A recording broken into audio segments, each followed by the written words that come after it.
안녕하십니까. 복된 안식일을 맞이해서 오늘 구원받은 자를 라는 제목으로 여러분과 함께 은혜 받고자 합니다. 구원받을 자를 인터넷으로 찾아보니까 이렇게 나오더라고요. 구원받은 자를 검색해 보면은 하나님의 사랑을 입는 자로 설명이 됩니다. 인터넷에도 그렇게 나옵니다. 그러니까 성경적인 구원은 순종과 하나님과의 화평, 즉 관계 회복을 강조하는 의미로 제시된다, 그렇게 나옵니다. 이게 요즘 인터넷이 발달돼 가지고 아마 여기 계신 분들 다 인터넷 호주머니에 다 담고 계실 거예요. 검색해 보면 이렇게 나옵니다. 또 한 가지 또 검색을 해봤습니다.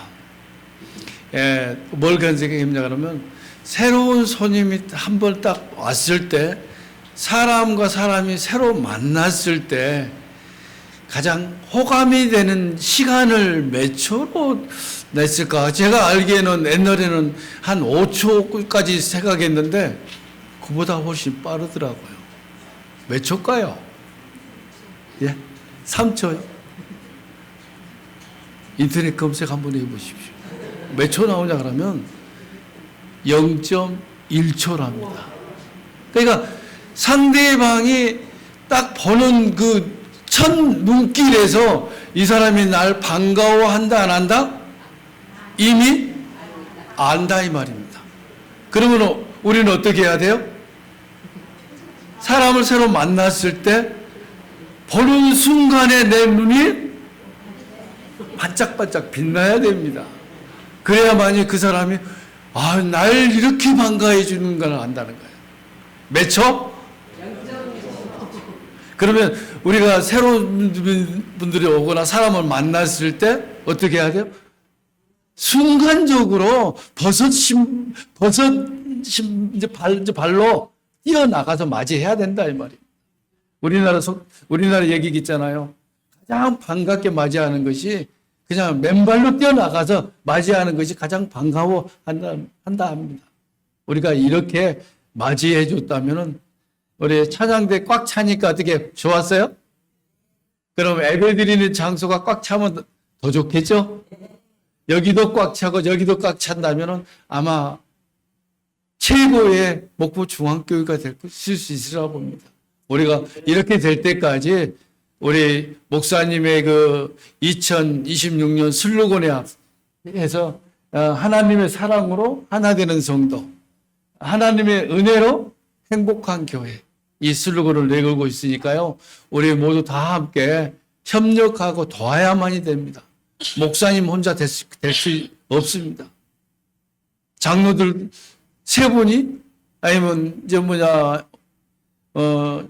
원로목 장로 3분 합의 6명의 장로가 있지만은 이 장로들끼리 아무리 협력해도 이 자리 못 채웁니다. 누가 채워야 돼요? 내가 채워야 됩니다. 우리가 채워야 돼요. 그냥 우리가 가지 말고 내가 채워야 된다. 그렇게 생각하십시오. 마태복음 1장 21절, 다시 본문으로 들어갑니다. 마태복음 1장 21절 성격절 한번 읽어보도록 하겠습니다. 아들을 낳으리니 이름을 예수라 하라. 이는 그가 자기 백성을 그들의 죄에서 구원할 자이심이라 하니라. 여기서 아들을 낳으리니 그 이름을 예수라 하라. 그 이름의 뜻을 풀이하니 뭐 어떻게 나왔어요? 우리의 죄를 구원할 자이심이라. 내 죄를 누가 구원해요? 예수님께서 구원하신다고 그럽니다. 컴퓨터에 바이러스가 들어오면 장애가 발생합니다. 바이러스에 감염된 소프트웨어를 복사하면은 어떻게 될까요? 그 복사한 컴퓨터는 깨끗하게 복사가 될까요? 안 그럽니다. 그 컴퓨터에도 바이러스가 유전되어 기능 장애가 나타납니다. 최초 인간 아담과 하와가 영혼에 사탄이 침투해서 제 바이러스가 침투했습니다. 그래서 그들의 소프트웨어를 복사받은 전 인류는 제 바이러스를 가지고 태어나 제 증상인 최고라고 하는 악한 욕심, 남을 미워하며 시기 질투하고 무시하는 포악한 존재로 변질되어 있습니다. 하나님께서는 이렇게 죄로 변질된 인류를 구원하시기 위한 계획이 있으셨는데 바로 하나님이 육을 입고 세상에 오셔서 사람의 죄를 갚아주시고 즉 죄인을 고쳐 구원하시겠다는 것입니다. 예수란 이름이 저가 자기 백성을 죄에서 구원할 자이심이라 뜻입니다. 그래서 예수님께서 이 땅에 오신 것입니다. 죄인을 의인으로 고치시는 분은 예수님이십니다. 그러므로 모든 사람은 예수님께 나와 고침을 받는 것이 하나님의 경륜입니다. 여기서 비밀 하나 말씀드리겠습니다. 모든 사람들이 비밀 하나씩 있죠? 그 비밀은 어떻게 해요? 다른 사람이 알지 못해야 비밀입니다. 맞습니까? 예. 그러나 하나님께서도 비밀이 있어요. 그런데 하나님께서 그 비밀은 비밀로 남겨두지 아니하고 모두에게 가르쳐 주었습니다. 하나님께서 그 비밀을 왜 말해 주었을까요? 그 비밀을 모두 알아야 구원받기 때문입니다. 그러면 그 비밀은 뭘까요? 그 비밀은 뭘까요? 바로 예수 그리스도이십니다. 예수 그리스도를 믿어야 구원받기 때문에 하나님의 그 비밀을 모두에게 다 알려주신 것입니다. 우리가 구원하면은 이런 교회 다니기 때문에 이런 말 한마디 들었을 수도 있습니다. 박협 장로님, 구원 받았습니까? 우리 최희면 집사님, 구원 받았습니까? 이런 말을 이제 들을 수 있을 것입니다. 이 구원은 신앙이 좋은 가족이 대신 받아주는 것이 아닙니다. 내가 선택해야 합니다. 각자의 자유의지로 선택해야 된다 이 말입니다. 나는 교회 안 다니고 우리 집사람이 교회 다니니까 우리 집사님 믿음이 좋아서 하늘나라 갈 때 우리 집사람 옷자락 꽉 잡고 있으면은 하늘나라 같이 갈 수 있다. 아마 이런 말도 한 번씩 들어봤을 거예요. 결코 아무리 상대방이 믿음 좋아서 하늘나라 갈 때 같이 갈 수 있는 것은 없습니다. 누가 선택해야 돼요? 내가 선택해야 됩니다. 본인이 선택해야 돼요. 누가복음 15장 11절부터 잠깐 읽어보도록 하겠습니다. 또 이르시되 어떤 사람에게 두 아들이 있는데 그 둘째가 아버지에게 말하되 아버지여 재산 중에서 내게 돌아올 분깃을 내게 주소서 하는지라. 아버지가 그 살림을 각각 나눠 주었더니 그 후 며칠이 안 되어 둘째 아들이 재물을 다 모아가지고 먼 나라에 가 거기서 허랑방탕하여 그 재산을 낭비하더니. 예, 여기까지만 보겠습니다. 그 뒤로 32절까지 쑥 보면은 방탕이라는 이름을 한 두 아들 중에 한 아들 이야기가 나옵니다. 이 아들이 결심을 합니다. 아버지께로 돌아가는 결심입니다. 모두는 자유의지로 본인의 결심을 결정합니다. 본인의 결심을 결정할 때 누가 옆에서 대신 결정해 주는 것이 아닙니다. 내 의지로 결심해야 됩니다. 이 탕자도 본인의 자유의지로 아버지께로 돌아가야지라고 결심하고 돌아갔기 때문에 이 아들은 구원을 받았습니다. 만약 아들이 자유의지로 자신의 처지와 방탕한 그 생활, 한탄스러운 그 모습을 쳐다보면서 내가 아버지께로 돌아가면은 날 아들로 맞아주는 것이 아니라 날 종으로 맞아주는 것이 아니라 내쫓아버리는 것은 십시일반이다. 나는 아버지께 갈 필요가 없다. 난 이렇게 살아야 돼. 내가 그리고 모든 것을 다 포기하고 노숙자로 살았다면은 이 아들은 구원 받을 수 있었을까요? 받을 수 없습니다. 본인이 결심하고 아버지께로 들어갔기 때문에 구원받은 것입니다. 우리 또한, 우리 모두는 이 아들과 같습니다. 우리는 자의 모든 것을 다 버리고 아버지께 가야 되는 것입니다. 그래야만이 구원받을 수 있는 것입니다. 누가복음 8장 43절만 읽도록 하겠습니다. 이에 12해를 혈류증으로 앓는 중에 아무에게도 고침을 받지 못하던 여자가 예, 감사합니다. 계속 읽으면 너무 많이 길어서 잘랐습니다. 이 얘기는 혈류증 여인입니다. 예수님의 옷자락을 만져 즉시 치유되었고 예수님은 내 믿음이 너를 구원하였다고 선언한 그 얘기입니다. 만약에 예수님의 옷자락을 만질 수 있는 기회가 있는데 본인의 처지를 생각해 가지고 예수님의 옷자락을 만지지 아니하였다면 이 여인은 구원받을 수 있었을까요? 결코 없었을 것입니다. 혈류증을 가지고 있는 여인은 대중 앞에 설 수도 없고 어디 누구하고 함께 얘기할 수도 없는 아주 창피한 병이었습니다. 왜요? 피가 계속 흐르고 있기 때문에 몸에서는 썩은 데가 나요, 안 나요? 납니다.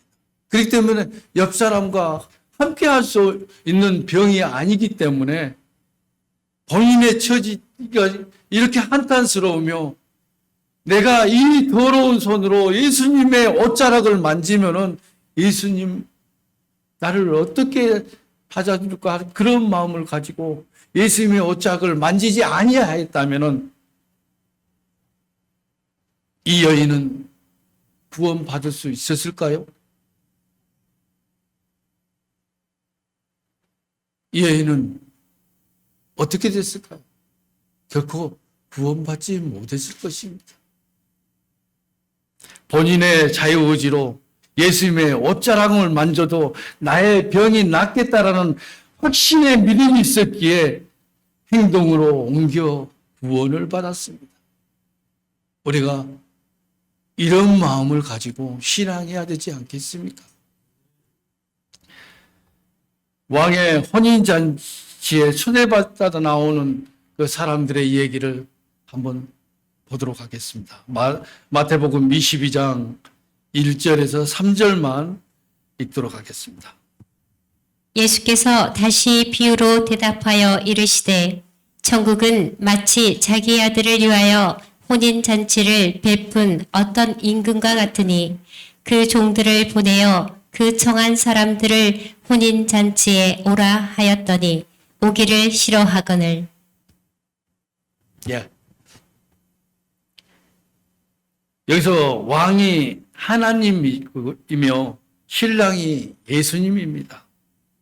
혼인잔치를 베푸는 장면을 통해 구원의 초대와 그 응답을 설명합니다.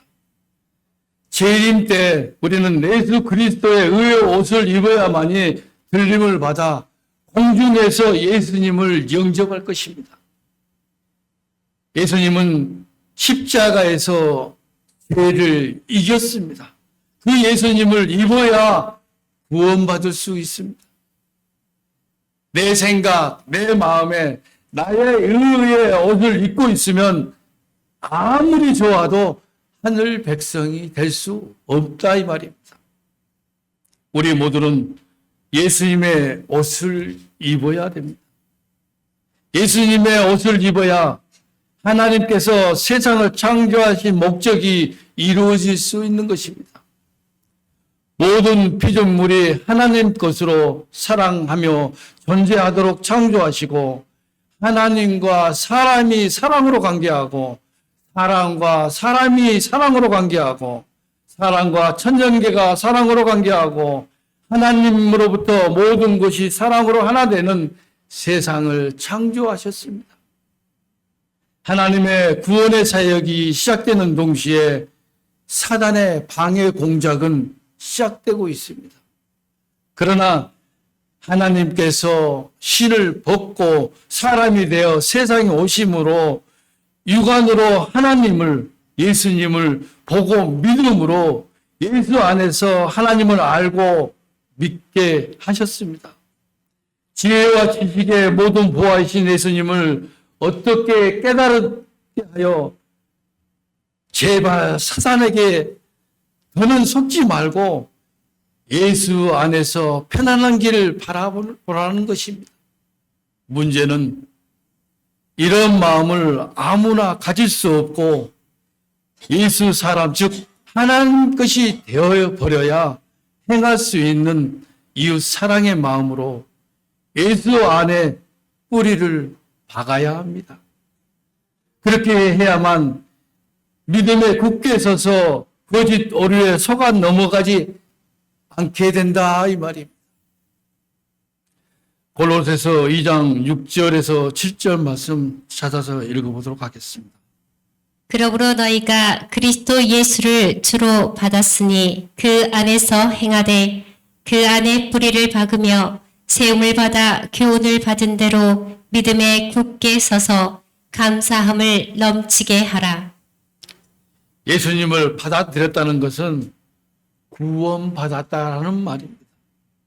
우리가 아까 잠깐 구원받았습니까? 라고 물어봤죠. 내가 예수님을 받아들였다면 예, 구원받았습니다. 자신 있게 대답할 수 있어야 됩니다. 우리 모두는 다 예수님을 받아들이는 사람입니다. 예수님을 받아들이기 전에는 사단의 것이었는데 이제 예수님 안에 있다는 것은 예수님의 것이 되었다는 것입니다. 우리는 작은 예수가 되어야 되지 않겠습니까? 나의 모든 것을 예수님께 맡기고 예수 방식으로 살라는 것입니다. 예수 사람이 된 너희는 예수 안에서 행하되 그 안에 뿌리를 박으며 세움을 입고 교훈을 받은 대로 믿음에 굳게 서서 감사함을 넘치게 하라 했습니다. 사단에서 예수님의 사람이 되었고 사망에서 생명으로 옮겨졌고 절망에서 소망을 받았기에 감사하고 또 감사하라는 것입니다. 예수로 산다는 것은 외적 활동이 아니라 보이지 않는 근원, 즉 우리의 속 사람이 예수와 연합된 상태입니다. 왜냐하면 허물과 죄로 죽었던 나를 살려서 예수 것이 되게 했기 때문입니다. 에베소서 2장 1절의 말씀 한번 더 다시 보도록 하겠습니다. 에베소서 2장 1절에 있는 말씀입니다. 그는 허물과 죄로 죽었던 너희를 살리셨도다. 예, 하나님께서 허물과 죄로 죽었던 너희를, 나를 살리셨다 이 말입니다. 모든 사람에게 예수 이전과 이후가 있습니다.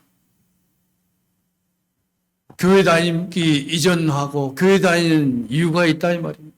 만약에 교회 다닌 이전과 교회 다닌 후하고 똑같다면은 옆에서 모든 사람이 봤을 때 교회 다니도 그저 그런 사람이다. 그리고 말 것입니다. 그렇지만 침례를 받고 교회를 다니기로 결심한 사람이 뭔가가 다른 모습으로 변했다면은 그 교회가 새로워지지 않겠습니까? 제가 여기 안에 서면서 가끔 여기 계신 분들의 이름을 호명을 잘합니다. 우리 강홍기 선생님이 계십니다. 그 전에 어떻게 사셨는지는 모르지만은 강홍기 선생님 그 앞집에 있는 그 어르신이 지금 돌아가시고 안 계시는데요. 그 어르신이 하는 말이 있습니다.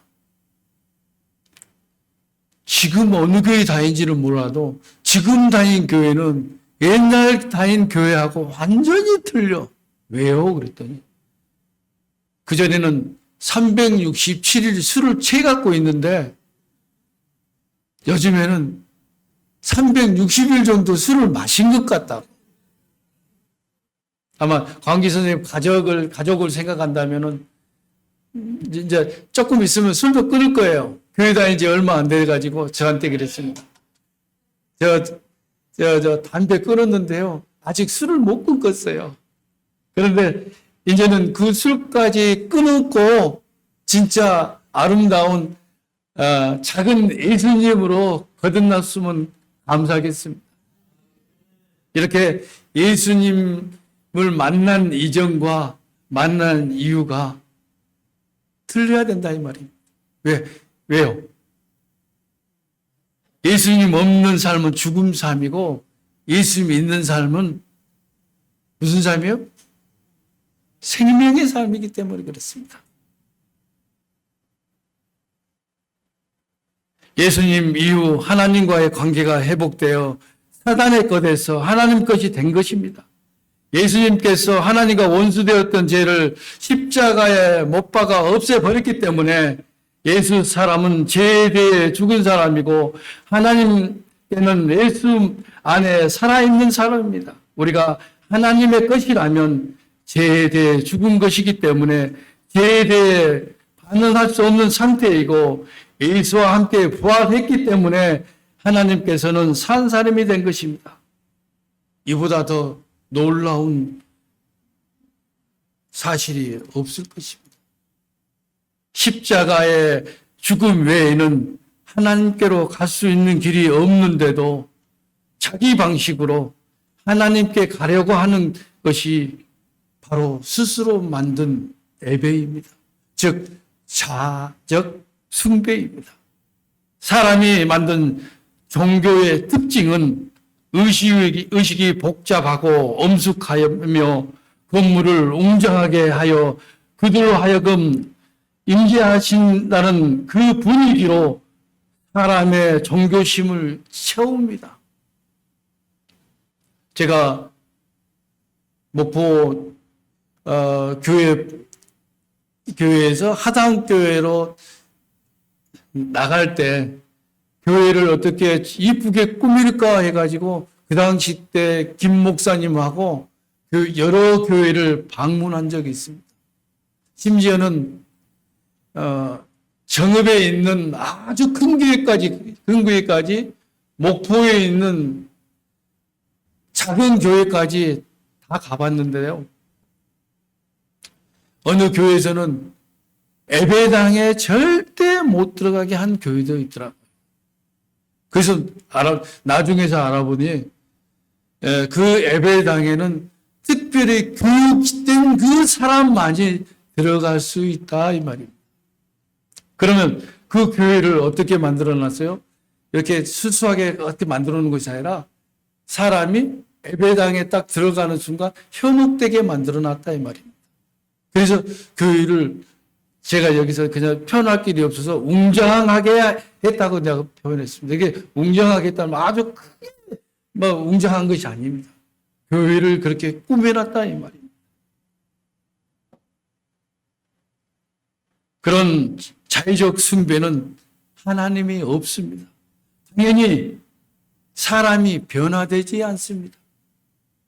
예수님의 십자가에 자신의 죄를 못 박아 없애고 사탄을 버리고 예수 사람이 되어야지 사람의 방식으로 성욕을 억제하고 금식하고 부정하게 한 것을 접촉하지 않으며 겸손한 것 같지만 꾸며낸 금속, 즉 내 의를 자랑하는 탄심이고 영적 교만으로 금욕주의에 빠집니다. 사도 바울은 이런 것을 썩어 없어질 사람의 계명이라고 했습니다. 신앙인의 삶을 사는 데는 전혀 도움이 안 된다고 했습니다. 금욕적인 생활을 한다고 죄가 없어지는 것이 아닙니다. 진리이신 예수님을 만나야 죄가 해결되고 구원받을 수 있습니다. 어느 장로님의 신앙생활의 얘기를 잠깐 해보도록 하겠습니다. 이 장로님께서 교회가 끝나면은 늘 전도지를 손에 쥐고 다니며 전도지를 하나씩 나눠주는 그런 장로님이셨는데요. 어느 날 한 젊은이에게 전도지를 주는데 그 젊은이가 하는 말이 아저씨, 하나님 봤어요? 대뜸 그렇게 얘기하더라는 것입니다. 그래서 장로님은 아무리 생각해 봐도 하나님을 봤다는 말을 설명할 수가 없어서 이렇게 얘기했답니다. 젊은이, 우리 집에 와서 일주일만 살아보면 하나님을 만날 걸세. 이렇게 얘기했대요. 그래서 내뜸 그 젊은이가 그 아저씨, 그 장로님을 따라 그 집에 갔답니다. 그 집에 가서 한 5일쯤 있다가 하는 말이 무슨 말을 했겠어요? 저는 아직도 하나님을 못 만났습니다.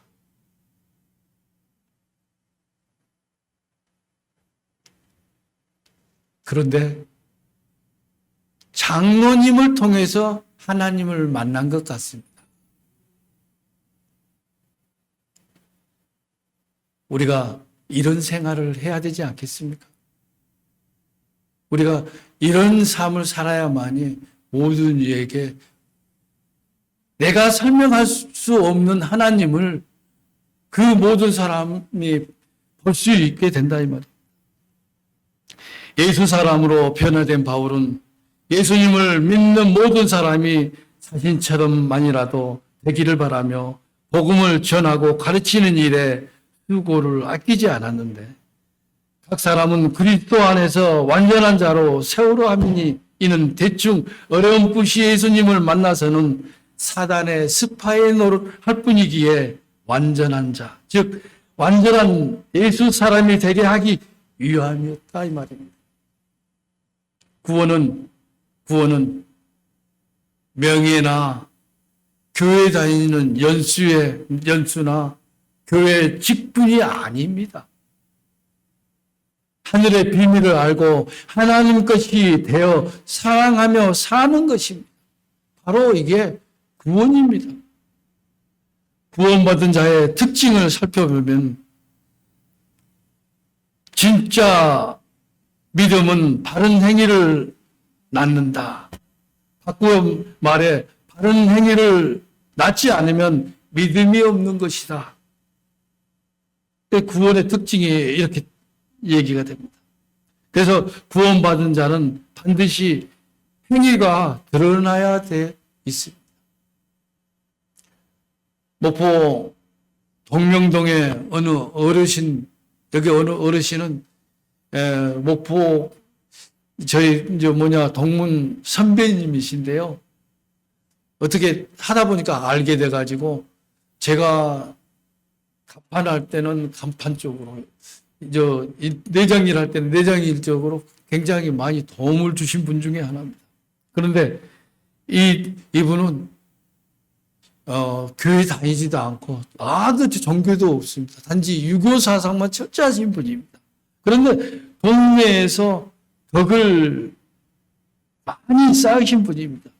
진짜 도움이 되신 분이라고 생각하면 되겠습니다. 어떻게 보면 진짜 옳은 사람? 이런 사람들을 우리는 세상에서 뭐라고 얘기하냐면 법 없이 살 수 있는 사람.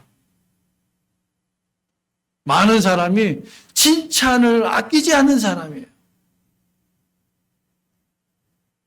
과연 이 사람 구원받을 수 있을까요? 제가 보기에는 틀림없이 구원받아야 될 것 같습니다. 그런데 이분에게는 누가 없어요? 예수님이 없습니다. 예수님이 없으면 구원받을 수 없는 것입니다. 우리는 그리스도 예수의 이름으로 이 세상뿐 아니라 주님을 위하여 더 나아가 주의 종, 주의 제자, 그리스도인들을 도와주어야 합니다. 교회 안에 있는 주의 종, 핍박받은 성도들, 가난한 성도들을 찾아가 손을 잡아주고 같이 울어주고 웃어주고 도와주는 것이 믿음 있는 자의 모습입니다. 지극히 작은 자, 성도에게 물 한 그릇이라도 주고 싶은 마음이 구원받았다라는 증거입니다. 가난한 성도에게 옷 한 벌이라도 입혀주고 싶고 그가 불쌍하고 그와 친해지고 싶고 그와 마음의 교제를 나누고 싶은 것이 거듭 남자만이 가질 수 있는 마음입니다. 주의 종을 좋아하고 주님 때문에 어려움을 당한 사람을 위대하게 여기고 경제적으로 어려움을 당한 지체를 그냥 지나치지 않는 마음이며 그것이 바로 구원받은 자의 특징입니다. 그들에게 손을 내밀고 좋은 것을 하나님께 나누고자 하는 마음과 행위가 거듭 남자들의 표상이고 그가 하늘 백성이라는 외적인 증거입니다. 그 결과는 하늘에서 영원한 복락을 누리는 것입니다. 반면에 지옥 갈 자들은 다른 교인들이 어떻게 살고 있는지, 잘 먹고 사는지, 어디 아픈 데가 없는지 전혀 관심이 없습니다. 그들의 관심이라고는 오로지 세상에서 자신의 유익을 구하는 일들 뿐입니다. 그러니 구원받은 자는 자연스럽게 눈에 띄는 행위로 드러나는 것입니다.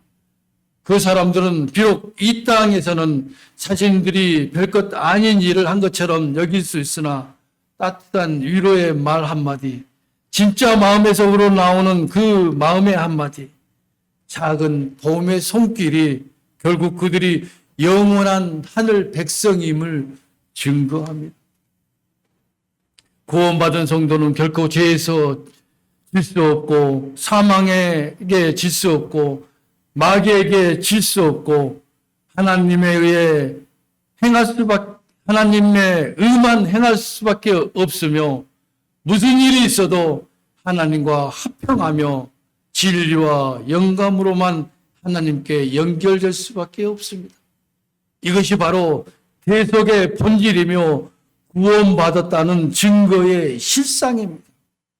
하나님의 의를 행하고 진리만 붙들고 살 때 이것이 비록 진짜 구원받은 증거입니다.